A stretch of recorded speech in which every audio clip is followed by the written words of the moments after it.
Bonjour, je vais parler du dernier épisode de Black Lightning et faire un rattrapage du coup sur l'épisode précédent. Donc je profite pour parler des deux épisodes en même temps.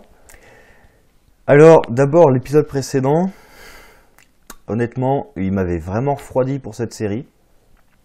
Parce que c'était un scénario classique du proviseur qui se rend compte qu'un de ses élèves se drogue, avec une drogue sur laquelle je vais revenir, qui fait très comics.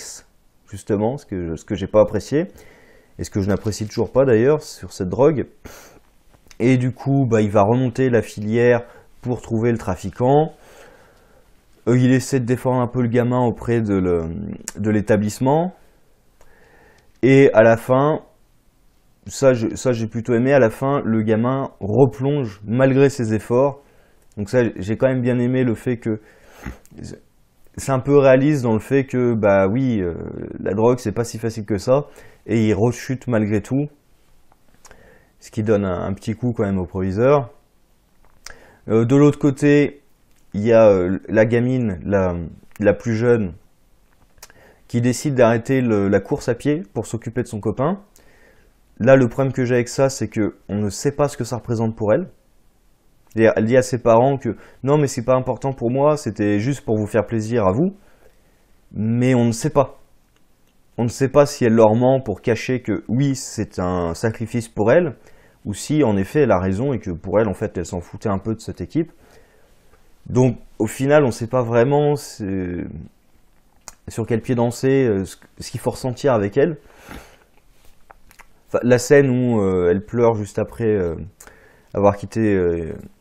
être partie de la salle avec son copain, cette partie-là, bon, on est en empathie avec elle, mais le fait qu'elle ait arrêté l'équipe de course, peut-être qu'en effet elle s'en fout, on peut pas savoir. Donc ça c'est un peu dommage. Je dirais, le meilleur pour moi dans cet épisode, ça avait été quand même la grande fille, puisqu'il y a une scène que j'ai vraiment aimée, c'est quand elle part pour devenir une super-héros, et qu'elle va utiliser ses pouvoirs sur deux types qui l'avaient emmerdé. Et là, elle voit la différence entre le fantasme et la réalité. Puisqu'elle s'imagine le super-héros et tout, et puis hop, elle les balance avec sa super force. Et puis là, elle les voit par terre, qui ne bougent plus. C'est là qu'elle commence à se dire, ah oui, voilà, il y a la réalité, quoi. Il y a l'idée, il y a les comics, et puis il y a dans la réalité, quand tu balances des gens avec une super force, ils se relèvent pas tout de suite, quoi. Donc ça j'ai bien aimé le décalage quand même, et du coup elle se pose la question, est-ce que c'est une bonne chose, est-ce qu'il faut le faire? Il y avait le dîner de famille aussi qui était pas trop mal, vu qu'elle défend Black Lightning devant Black Lightning justement, qui est face à sa femme, quand elle lui dit ah oui mais ça doit être dur pour sa famille, mais non je suis sûr que sa famille le soutient parce que ce qu'il fait est juste et tout. Et là, on le voit qui est... Hein, tu vois, je te l'avais dit, tu devrais me soutenir. Ça m'a décoché un petit sourire. Sinon, il n'y avait pas grand-chose dans l'épisode. Il y a un truc qui m'énerve, s'ils le font, et s'ils l'ont mis, je pense qu'ils vont le faire, c'est Tobias qui trouve comme idée que on va pousser la population contre Black Lightning en lui mettant un peu sur le dos la paralysie du gamin. Ce qui est débile. Parce que peu importe comment on y réfléchit, ça peut pas être la faute de Black Lightning. Puisque ils vont dire, ah oui, s'il n'était pas intervenu, il se serait pas pris la balle. Mais s'il n'était pas intervenu, il y avait un type avec une arme automatique qui aurait massacré à peu près toute la foule. Ah oui, mais sans lui, le révérend aurait même pas eu l'idée de faire la marche. Oui, sauf que c'est le révérend qui a eu l'idée de faire la marche. Et sans les gangs, il n'y aurait pas eu Black Lightning. Donc on tourne un peu en rond, quoi. Je vois pas comment on peut lui mettre la paralysie du gamin sur le dos, sans utiliser des arguments fallacieux qui vont m'énerver au plus haut point, surtout si le gamin justement les croit. Parce que je sens bien le truc où justement il va l'accepter, il va le croire, et du coup ça va faire soit sa copine, soit va se retourner contre lui, soit va se retourner contre Black Lightning, ou un truc comme ça. Donc voilà, je sens du drama un peu comme ça qui me donne pas du tout envie. Et surtout, et là je vais en parler pour l'épisode, donc c'est le 5e, l'épisode précédent, il y a une disparition complète de ce qui était en arrière-plan, mais déjà depuis quelques épisodes, c'est-à-dire le thème un peu social. Tout ça, ça avait complètement disparu. Et c'est revenu un petit peu dans l'épisode précédent, au tout début, avec une nouvelle scène de flic qui arrête un noir. Et j'ai vraiment aimé cette scène puisqu'elle n'est pas manichéenne. Alors, j'ai pas aimé à cause de la drogue, et je vais en parler là à cette occasion, mais j'ai bien aimé puisque justement c'est une scène banale d'arrestation par la police qui peut tourner très mal. Évidemment, il y a le héros qui intervient. Et cette scène n'est pas manichéenne parce que c'est pas deux flics blancs qui veulent tabasser un jeune noir. C'est deux flics qui arrêtent un toxico qui a un gros problème justement qui est un peu en délire à cause de la drogue. Donc il faut l'arrêter, ça c'est assez clair. Mais face à sa résistance et au danger, au lieu en effet de sortir un taser, c'est ce que d'ailleurs va leur dire Black Lightning, tout de suite ils sortent leur arme de service. Et tout de suite ils s'apprêtent à l'abattre. Mais en même temps, quand Black Lightning intervient, on voit l'un des deux flics qui est assez choqué, qui lui dit oui, c'est bon, on a compris. Donc, on voit quand même que c'est pas manichéen. C'est pas deux flics blancs qui veulent aller tabasser du jeune noir. C'est deux flics blancs qui, face à un noir, le premier réflexe, ça va pas être de sortir le taser, ça va être de sortir l'arme à feu. C'est assez subtil et on voit qu'ils n'avaient pas forcément envie de le tuer. Mais voilà, c'était leur premier réflexe. Donc, ça, j'aime bien, mais voilà, le thème social de la population noire qui se fait martyriser, on va dire, oppressée par la police, pour moi, c'était un thème d'arrière-plan. J'ai bien compris que la série n'allait pas vraiment traiter ça, mais c'était en arrière-plan. Le problème, c'est que ça avait quasiment disparu des épisodes précédents. Donc là, ça fait plaisir de le revoir. Et ça, c'est une bonne chose à émietter un peu au fur et à mesure, vraiment en mettre quelques scènes de temps en temps, des choses banales, voilà, des violences, des vexations banales et ordinaires, quotidiennes. Donc voilà, ça j'ai bien aimé. Par contre, la drogue, là je vais pouvoir en parler, pour moi ça fait vraiment drogue de comics.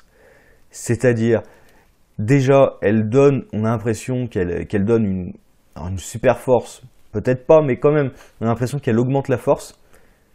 Déjà, vu la façon dont est filmé la scène, quand il balance les flics comme ça donne l'impression qu'il a une force surhumaine. Donc déjà, ça fait drogue de comics.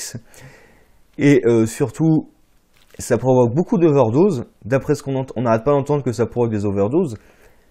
C'est pas très rentable. Une drogue qui tue les clients très rapidement, c'est pas rentable. Le principe d'une drogue, quand même, c'est on rend addict la personne le plus vite possible avec la drogue, donc ça elle le fait très bien, et ensuite il faut le conserver quand même, parce que la drogue inéluctablement ça va finir par tuer la personne, certes, mais pas trop vite, parce que sinon c'est pas rentable pour le dealer. Donc c'est pas crédible une drogue qui provoque autant d'overdoses et autant de problèmes, ça se vend plus. Enfin, je suis sûr que des toxicos en manque, oui, ils vont acheter sans trop se poser de questions. En plus, comme c'est une drogue extrêmement addictive, d'après ce qu'ils nous disent, dès qu'on commence à en goûter, on ne peut plus s'arrêter. Donc ça permet de booster un peu les ventes. Mais vu le nombre d'overdoses, ils ont bientôt plus de clients en fait. Donc c'est pas rentable pour eux. C'est un peu con.